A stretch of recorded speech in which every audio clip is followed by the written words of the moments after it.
င်္ဂလာပါရှင်ခေတ်သစ်မန္တလေးကနေဒီကနေ့ရဲ့နောက်ဆုံးရထိတ်တန့်သတင်းတွေကိုတင်ဆက်ပေးပါမယ်ပထမဆုံးစစ်ဗိုလ်ချုပ်တွေမချေမုန်းနိုင်တဲ့သူဆိုတဲ့သတင်းကိုတင်ဆက်ပေးပါမယ်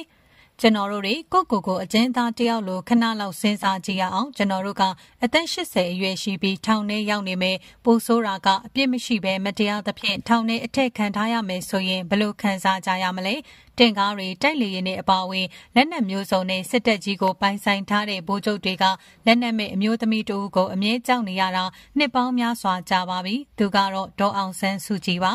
ဗိုလ်ချုပ်တွေလို့မဟုတ်ပဲသူ့မှာဘာလက်နက်မှမရှိသလိုပိမ့်ပိမ့်ပါပါပျော့ပျော့ပြောင်းပြောင်းနဲ့သူ့ကောင်းမော်ကပန်ထားတဲ့ပန်းကလွဲလို့ဘာမှမရှိပါဘူးဒါပေမဲ့ဗိုလ်ချုပ်တွေသူ့ကိုကြောက်လန့်တဲ့အရာကပြည်သူတွေကသူ့ကိုပေးထားတဲ့လုပ်ပိုင်ခွင့်အာဏာဖြစ်ပါတယ်တနည်းအားဖြင့်ပြည်သူအများစုကမဲပုံးတွေကနေတဆင့်ပေးထားတဲ့အုပ်ချုပ်ခွင့်အာဏာနဲ့တရားဝင်မှုပါပဲရိုးရိုးပြောရရင်တော့ဒါဟာပြည်သူတွေရဲ့ထောက်ခံမှုဖြစ်တဲ့နိုင်ငံရေးသမားအများပြားရတဲ့တာမန်ထောက်ခံမှုမဟုတ်ပဲပုံမနှဆိုင်ပြီးအပြန်လည်ယုံကြည်မှုလေးစားမှုနဲ့တာဝန်သိမှုနဲ့ရတဲ့ထောက်ခံမှုဖြစ်တဲ့လူအများအပြားကသူ့ကိုခေါင်းဆောင်တယောက်အဖြစ်သာမကနိုင်ငံရဲ့မိခင်အဖြစ်လည်းမြင်ကြပါတယ်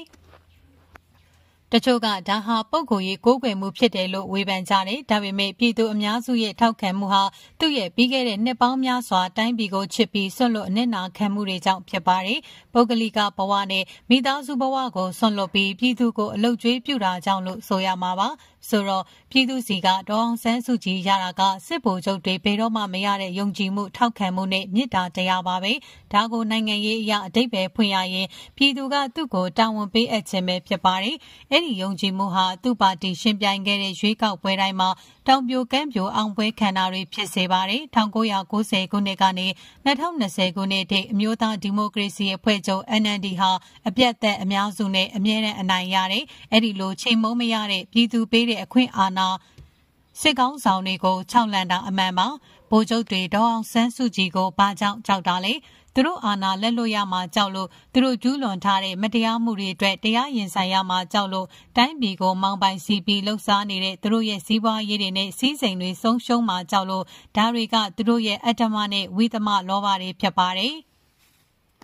အဲ့ဒီတော့အကျိုးဆက်ကဘာဖြစ်မလဲဗိုလ်ချုပ်တွေကသူ့ကိုဖမ်းကြတာပါပဲဆိုတော့သူကသူတို့ရဲ့ထာဝရအကျဉ်းသားဖြစ်ရတာပါ1988ကစတွက်ရင်၄ချိန်အဖမ်းခံရပြီးအခုထိနှစ်ပေါင်း19နှစ်ထိမ့်သိမ်းခံခဲ့ရပါတယ်2021အာဏာသိမ်းပြီးနောက်ပိုင်းမှာသူ့ကိုနောက်ထပ်28နှစ်ထောင်ဒဏ်ကျခံထားရတော့လွတ်ရက်မရှိသလိုပါပဲကမ္ဘာပေါ်မှာအကြိမ်အများဆုံးအဖမ်းခံရတဲ့နိုင်ငံခေါင်းဆောင်တယောက်လို့ဆိုရမှာပါထက်ခါရွေးကောက်ခံရပြီးအကြိမ်အဖမ်းခံရတဲ့ခေါင်းဆောင်တယောက်ဖြစ်ပါတယ်ပြီးတော့ဇွန်လ19ရက်နေ့မှာသူ့အသက်80ပြည့်ခဲ့ပြီဆိုတော့ကမ္ဘာပေါ်မှာအသက်အကြီးဆုံးတဦးတည်သောအမျိုးသမီးအကျဉ်းသားလို့ပြောရမှာပါအားလုံးသိတဲ့အတိုင်းဒီနောက်ဆုံးအချိန်ဖမ်းဆီးမှုဟာအဆိုးဆုံးပါအကျဉ်းသားတယောက်လိုသာမကသူ့ကိုတစားကန်တယောက်လိုဖမ်းထားတာဖြစ်ပါတယ်ဘယ်သူနဲ့မှလည်းတွေ့ခွင့်မပေးသလိုဘယ်နေရာမှာထားလဲဆိုတာတောင်မသိပါဘူးအတိမပေးပါဘူးစစ်ကောင်စီကလိုအပ်ရင်သူ့အသက်နဲ့တောင်လဲပြီးနိုင်ငံရေးအပေးယူတွေလုံမလားလို့စိုးရိမ်စရာပါစစ်ကောင်ဆောင်မင်းအောင်လှိုင်ရဲ့ရက်စက်မှုနဲ့နိုင်ငံရေးကောက်ကျစ်မှုအရာဆိုရင်ဒီတစ်ချိန်မှာမမျှော်လင့်တာတွေဖြစ်လာနိုင်မလားဒေါ်အောင်ဆန်းစုကြည်အတွက်ဘယ်လောက်ထိအန္တရာယ်ရှိနိုင်လဲဘယ်သူမှမသိနိုင်ပါဘူးစစ်ဗိုလ်ချုပ်တွေကိုခြောက်လန့်နေတဲ့နိုင်ငံရေးလမ်းစဉ်နဲ့ယုံကြည်မှုဒေါ်အောင်ဆန်းစုကြည်ရဲ့အကြမ်းမဖက်နိုင်ငံရေးလမ်းစဉ်နဲ့ဒီမိုကရေစီရေးအတွက်မတွန့်ဆုတ်တဲ့စိတ်ပိုင်းဖြတ်မှုဟာ1988ခုနှစ်ကတည်းကစတင်ခဲ့ပါတယ်1988ခုနှစ်ဩဂုတ်လ26ရက်နေ့ရွှေတကုံဖျားမှာဟောပြောတဲ့သူ့ရဲ့ပထမဆုံးမိန့်ခွန်းမှာ1988အရေးတော်ပုံကိုမြန်မာနိုင်ငံရဲ့ဒုတိယလွတ်လပ်ရေးတိုက်ပွဲလို့ပြောပြီးနိုင်ငံရေးတဲ့ကိုဝင်လာတဲ့သူပါအဲ့ဒီအချိန်မှာသူ့အသက်43နှစ်ပါအဲ့ဒီနောက်ပိုင်းမှာသူဟာအကြိမ်အဖမ်းခံရယုံသာမကစစ်အစိုးရရဲ့နှိမ်ချတဲ့ပုံကိုရေးတိုက်ခိုက်မှုတွေကိုလည်းဒီထက်ဆိုတာကစေအုပ်စုရဲ့လှုပ်ကြံတက်ဖြတ်ဖို့စ조사မှုကိုတောင်မှခံခဲ့ရပါတယ်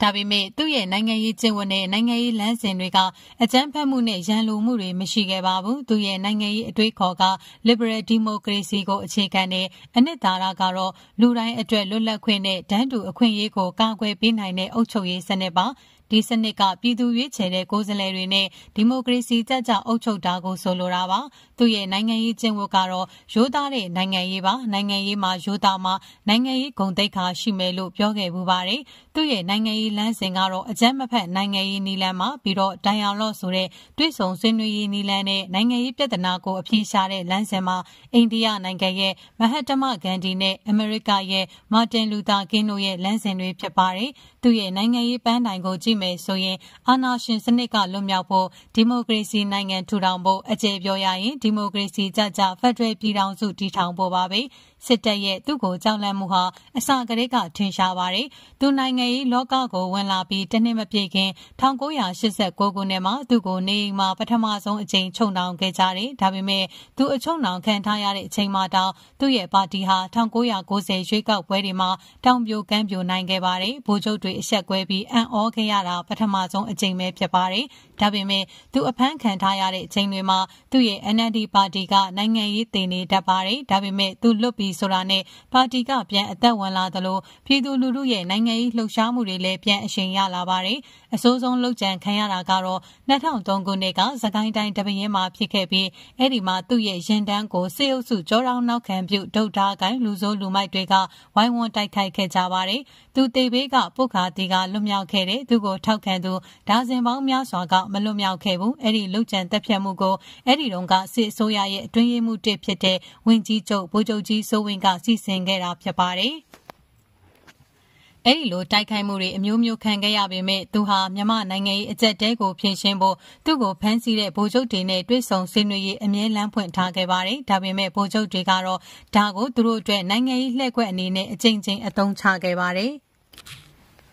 2021အာဏာသိမ်းမှုကသူစ조사ခဲ့တဲ့အမျိုးသားပြန်လည်တည်မြဲရေးလမ်းကြောင်းကိုလုံးဝရိုက်ချိုးပစ်လိုက်ပါတယ်1988ကနေ2021ထိနှစ်ပေါင်း30ကျော်အမျိုးသားပြန်လည်တည်မြဲရေးအတွက်စ조사မှုတွေကအရာမထင်ခဲ့ပါဘူးတကယ်တော့ဒီလမ်းကြောင်းကိုဒီမိုကရေစီအင်အားစုတိုင်းဒေသအင်အားစုတွေပါဝင်တတိုင်းပြည်လုံးရွေးချယ်ခဲ့ကြတာဖြစ်ပါတယ်ခေတ်ဆက်ဆက်စစ်ဗိုလ်ချုပ်တွေdialogueလုံးမလို့လိမ့်လဲဟန်ဆောင်ခဲ့တာကလည်းအားလုံးခံခဲ့ရပါတယ်2021စစ်အာဏာသိမ်းမှုနဲ့စစ်တပ်ရဲ့ပြည်သူလူထုပေါ်အကြမ်းဖက်မှုတွေကိုကြည့်ရင်ဒီနီလန်ကဘလို့မှမဖြစ်နိုင်တော့ပါဘူးလက်ရှိအချိန်ထိစစ်ကောင်းဆောင်တွေအကြောက်ဆုံးနိုင်ငံရေးသမားပြပါဆိုရင်ဒေါ်အောင်ဆန်းစုကြည်ပဲဖြစ်ပါတယ်သူဟာသူတို့ရဲ့အကြီးမားဆုံးရန်သူတဦးပါစစ်ဗိုလ်ချုပ်တွေကတော့သူ့ကိုအပိသက်လှုပ်ကြံချင်တာသူ့ကိုအပိသက်လှုပ်ကြံချင်တာတော့တန်တရားရှိစရာမလိုပါဘူးအခုလေသူ့ကိုထောင်ထဲမှာဖြည်းဖြည်းချင်းညှင်းဆဲတက်နေသလိုပါပဲပြီးခဲ့တဲ့နှစ်ပေါင်း38နှစ်တာ